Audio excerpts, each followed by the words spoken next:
Pirates have a reputation for being ruthless, bloodthirsty killers, and they certainly did get creative with the ways they outfit people. Although some traditions may only be fictional tropes, pirates did develop some strange habits what made them infamous, like wearing earring and eye patches. Just like the Viking created odd rituals, pirates used codes to govern their lives on the high sea. The pirate code was an agreement what marauders would made with each other to establish a sort of law among the lawless. It ensured a certain amount of honor, like they could only fight their sailing mates on land. The informal pirate code also dedicated pirate attire. Pirate traditions include myth about a single item that could protect men from drowning, the best reason to wear an eye patch, and the secret behind Blackbeard's greatest trick. Before we get started, be sure to subscribe to the Journey History channel.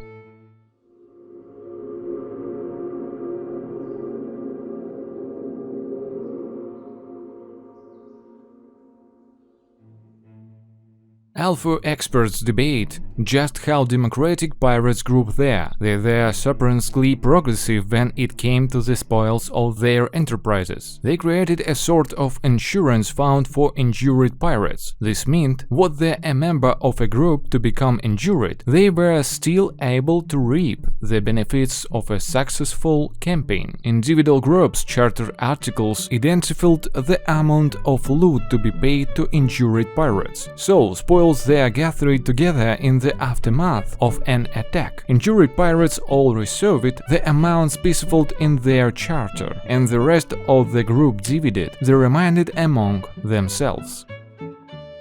Pirate ships were outfitted with numerous cannons. Blackbeard's Queen Anne's Revenge had a whopping 40, whose cannons were vital during combat. Then a pirate ship might need to sink an enemy to prevent capture. Cannonballs were accompanied by a loud blast, and they are now to deafen. The crafty sea criminals would hang beds of wax from their earrings to prevent this sound damage. They popped the waxy contraptions into their ears like a makeshift earplug, then firing cannons.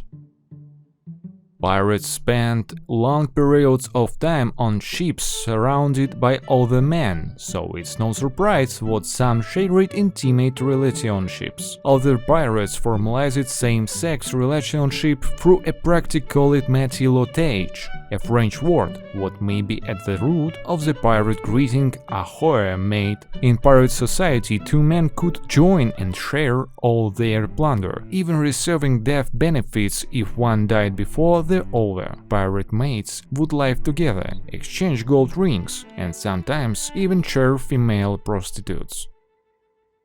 Pirates spent their lives on the high seas, but they didn't want to send death at the bottom of an ocean or Davy Jones' locker. The infamous piercings what pirates wore in the ears were actually insurance to make sure what would be given a proper burial. Whether gold or silver, the precious metal could be melted down and sold to pay for a casket and other funeral necessities, even if a pirate's dead body washed as whore. Some pirates went so far as to engrave the name of their home port on the inside of the earring, so what their bodies could be sent home for a proper burial. The Jolly Roger flag what flew from pirates' masts was terrifying, but the most dreaded sea flag was red. A ship hoisting a red flag warned its enemies what no mercy would be given to a captured ship. Everyone on board would be killed immediately. The red flag was sometimes called the Bloody Rain, and if it replaced a skull and crossbones flag, the pirates under siege might sometimes jump ship. Some pirates were definitely missing eyeballs. Their ships were a dangerous place after all, but other pirates wore eye patches for different reasons. By wearing an eye patch, the sea buccaneers could always keep on the eye adjusted to night vision. Pirates spent a lot of time going from the bright light above deck to the darkness below deck, especially when they were raiding ships or defending their own. If he lifted his patch before going below deck, a pirate could instantly see even if there was only a little light. Pirates hunted the seas since humans with invented boats, and they captured their share of famous hostages. In 75 BCE, pirates captured Julius Caesar, but then they only asked for a ransom of 20 talents. Caesar lowered in their faces and told them he was worth at least 50. While he was held captive, Caesar serenaded the pirates with poetry. Once his ransom was paid, Caesar had the pirates crucified as punishment. Born Edward Teach, Blackbeard was arguably the most terrifying pirate in the world, and he built his reputation on hemp. In the early 18th century, Blackbeard captained the Queen Anne's Revenge, but before capturing that ship or any other heat, wore hemp into his long dark beard and under his captain hat. Once he lit the hemp on fire, smoke billowed out from his face and made his opponents fear for their lives. In addition to his burning beard, Blackbeard also wore a crimson coat and carried at least 2 swords, pistols and knives at all times.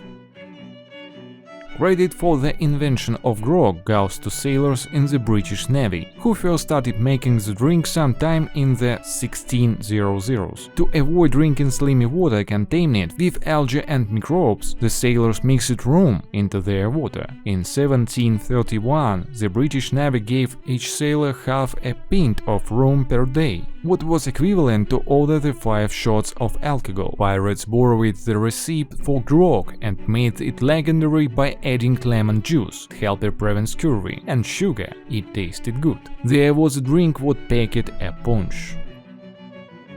The prevailing image of pirates had them as swashbuckling, tradition-bucking, lawless individuals who just so happened to sail in groups on the open ocean. But while they were prone to violence and did exist mostly on the seas, pirates could still participate in familial and communal activities on land. Scholars found record of prominent pirates, like Captain William Kidd, contributing to social organizations on land as prominent member of colonial society. Captain Kidd, for example, not wholly helped found Trinity Episcopal Church, but he also commissioned a pew in the church specially for his family.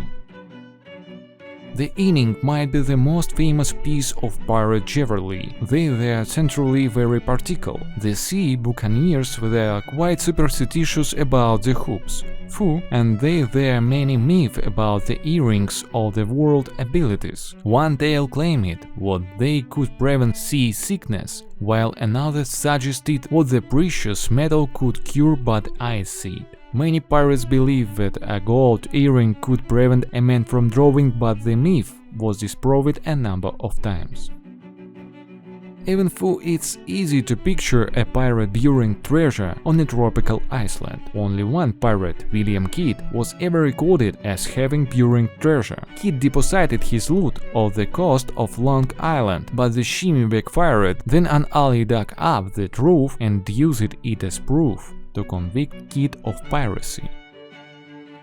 There is a good reason why most pirates didn't bury their treasure. Most of their booty wasn't gold and jewels. Pirates typically stole food, alcohol and weapons, in addition to lumber, cloth and animal hides, essentially whatever ships might be carrying across the Atlantic, whose goods weren't worth much in the ground, so pirates used them immediately or sold them. Only one fully authenticated Golden Age pirate shipwreck has ever been discovered. The treasure from the Wyden Galley was discovered off the coast of Cape Cod in 1984, 260 years after it went missing.